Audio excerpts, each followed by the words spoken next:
Continuando con nuestro espacio en el día de hoy, Ariel Lara y un servidor, Salvador Sánchez, con la producción de Josefa Díaz, en términos del contenido. Vamos a conversar con Néstor Díaz. ¿Quién es Néstor Díaz? No se confunda por la juventud en cuanto al conocimiento y la formación. Analista internacional y de temas históricos, justo en el momento en el que el mundo está cambiando, en el momento mismo en que el mundo, en términos geopolíticos, está sufriendo una transformación en el dominio de la economía y la política, con la irrupción agresiva de China y con lo que está haciendo para mantenerse Rusia después de haber sido disuelta como Unión Soviética, y lo que está pasando con los Estados Unidos. Bienvenido, Néstor. Bueno, para mí es un honor estar junto con ustedes acá, en este podio y espacio que realmente, aparte de ser un boom en el término viral, también se ha convertido en un punto de referencia para lo que es el análisis de temas como estos.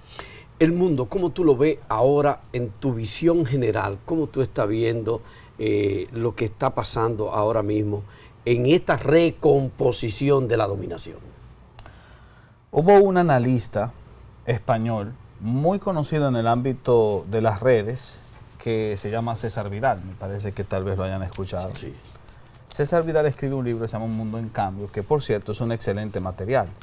Y él hace una propuesta que no es nueva, pero es una propuesta interesante que podría resumir con coherencia la respuesta a esa pregunta. Estamos en un mundo en cambio, y es un mundo en cambio en tres sentidos. Primero, en el cambio de paradigmas. Ya no se puede hablar de un mundo de derechas y de izquierdas.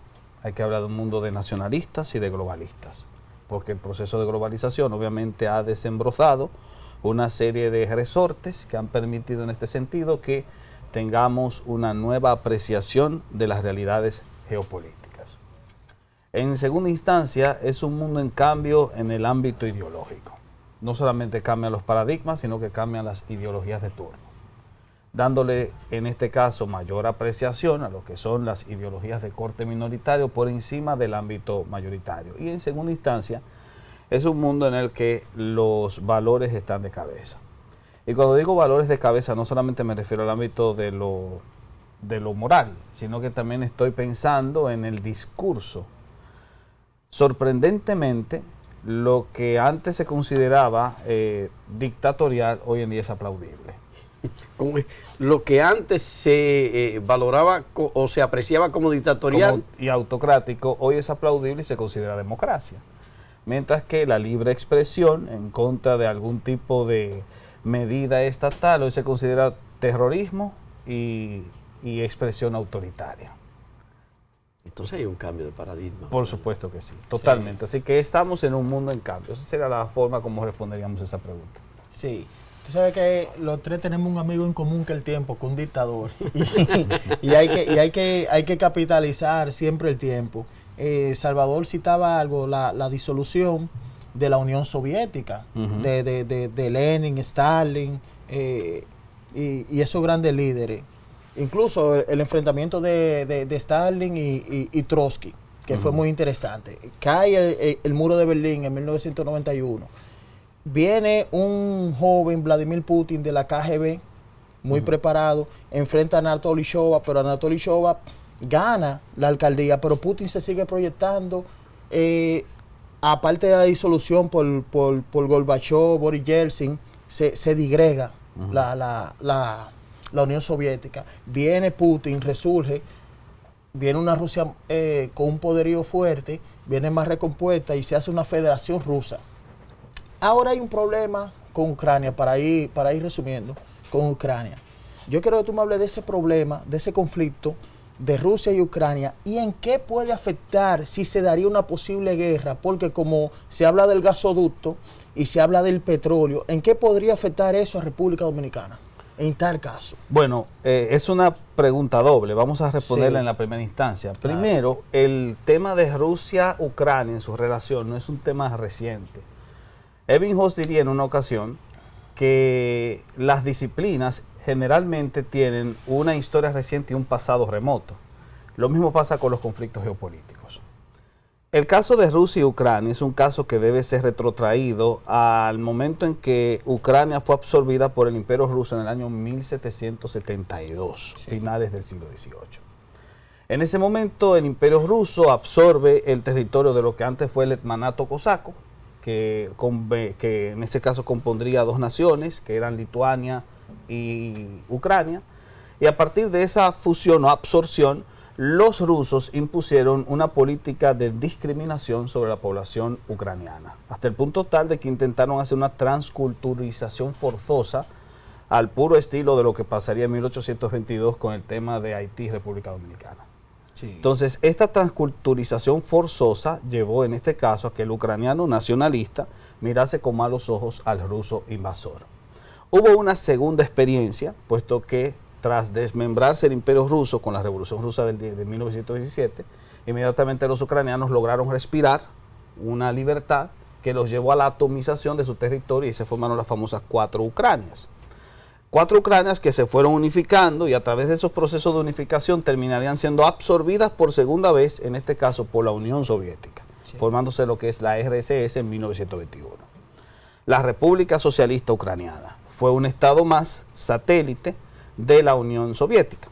A partir de ahí, tras el desmembramiento de la Unión Soviética, otra vez los ucranianos respiran un aire de libertad y se forma entonces el Estado Autónomo de Ucrania. Pero sorprendentemente, mientras fueron parte de la Unión Soviética, los ucranianos también recibieron una política de rusificación en el que se les impuso una transculturización forzosa y al mismo tiempo se desarrollaron pogromos que llevaron a 4 millones de ucranianos a la muerte en el año 1933 por parte de las autoridades rusas. Así que nosotros vamos a ver una relación tirante en la que históricamente los ucranianos rechazan todo lo que sea ruso por el hecho de que los rusos han sido en este sentido discriminadores en sus políticas de aplicación con los ucranianos. Por supuesto que cuando llegamos al tema actual, lo que vamos a encontrar es un intento nuevo por parte de una Rusia que se está fortaleciendo a través de la política expansionista nacida de la concepción nacionalista de Putin, para en ese sentido absorber a esta Ucrania como tal,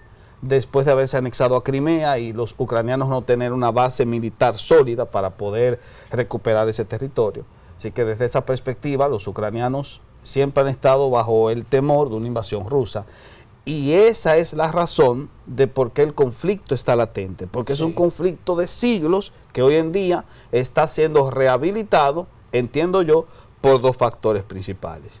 Primero, por la política expansionista de la propia Rusia actual, y en segunda instancia porque el freno occidental se está diluyendo debido a que el coloso más importante de Occidente, que es Estados Unidos, hoy en día está administrado por una administración que se debilita poco a poco debido a la ineptitud del primer mandatario estadounidense. Sí. Así que desde esa perspectiva nosotros podríamos ver ese enlace, ese conflicto. Ahora, respondiendo a la segunda parte de tu cuestionante, ¿cómo afectaría en el ámbito geopolítico internacional? Creo que aquí se ha hablado mucho de cómo sería impactado el tema de del gasoducto, del crudo, el incremento del crudo, que por cierto hubo un analista que llegó a especificar, lo que se llamaba un analista de apellido Gatón, que llegó a especificar que lamentablemente nos va a afectar mucho más en República Dominicana porque no hemos especulado el precio del crudo, tomando en consideración la posibilidad de que estalle ese conflicto geopolítico. Sí. Entonces, en base a eso, nos podría afectar muchísimo en el tema del crudo. Pero el crudo no es lo único que se va a afectar. Se van a afectar 3 elementos importantes que tienen que ver con el alimento y con la producción comercial. Se dice que el aluminio va a ser afectado porque Rusia es uno de los primeros promotores de la producción de aluminio en el mundo. Es uno de los primeros. Se afectaría la producción de trigo y de cereal. El trigo y el cereal también se aumentaría el precio, la inflación, porque los rusos son también los que proveen ese tipo de materia prima en términos de alimentación. Y por supuesto que si en dado caso se desarrolla un conflicto a causa de la presión de Occidente para que ese conflicto se dé, en ese sentido entonces los rusos podrían coartar el envío del suministro de trigo y cereal, y eso directamente nos afectaría a nosotros, específicamente con la subida del precio del pan, que es un artículo de consumo necesario y, por así decirlo, universal.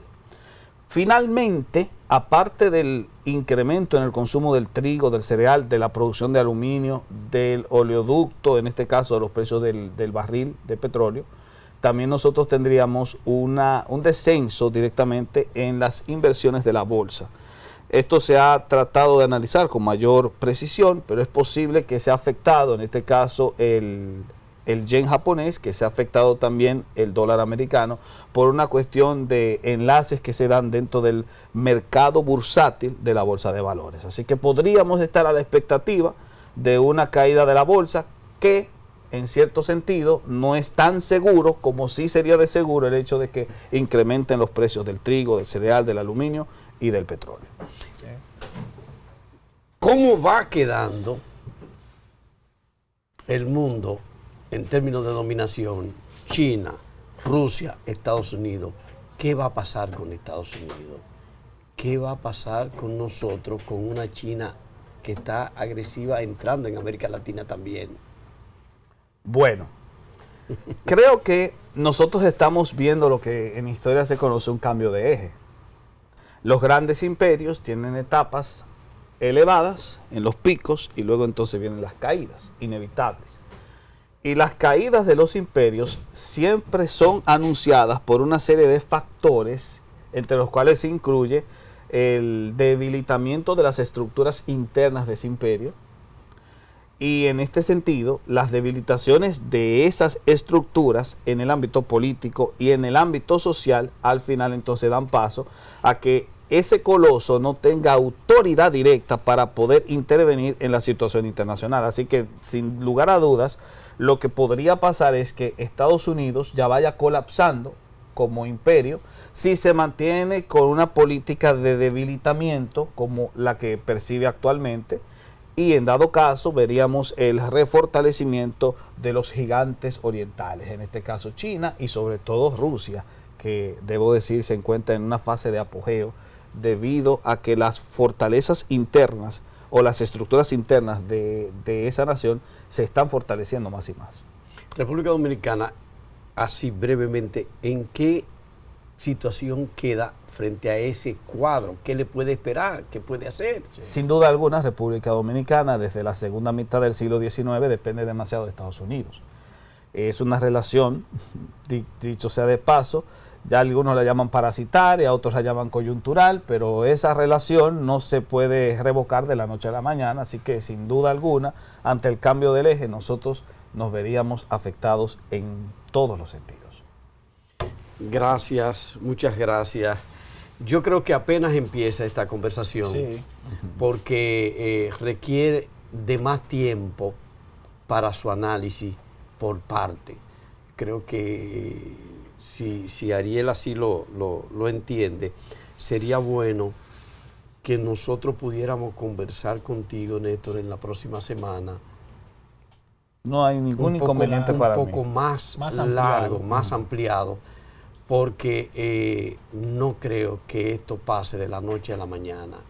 Eso es cierto. Y hay que ver cómo va a impactar el mundo el fortalecimiento del Producto Interno Bruto de China, el desenvolvimiento tan grande de las exportaciones y la crisis y hasta dónde ha impactado todo el tema de los fletes, de los cargos, de los contenedores a países como el nuestro. Aquí hay contenedores que llegaban, aquí hay fletes que llegaban a un costo de $1.300 un contenedor y se dispararon a 3.600 en cosa de menos de 2 meses. Y algo arrastra eso. Por cierto. En todos los sentidos. Y el tema también del agua, que trae un recelo con los Estados Unidos, porque Estados Unidos indicaba que China tiene el 18% de la población mundial, pero apenas tiene el 8% del agua, y que China se ha aproximado, según Estados Unidos, a los países de Centroamérica y de todos los países de América Latina, porque aquí comprende el 37% del agua, el 37% del agua dulce. Y es un tema que hay que tocarlo. Néstor Díaz, gracias infinitas. Ariel Lara y Salvador Sánchez le dicen buen feliz resto del día. Mañana a las 4 de la tarde, de nuevo, bajo la producción de Josefa Díaz, Cronómetro Político.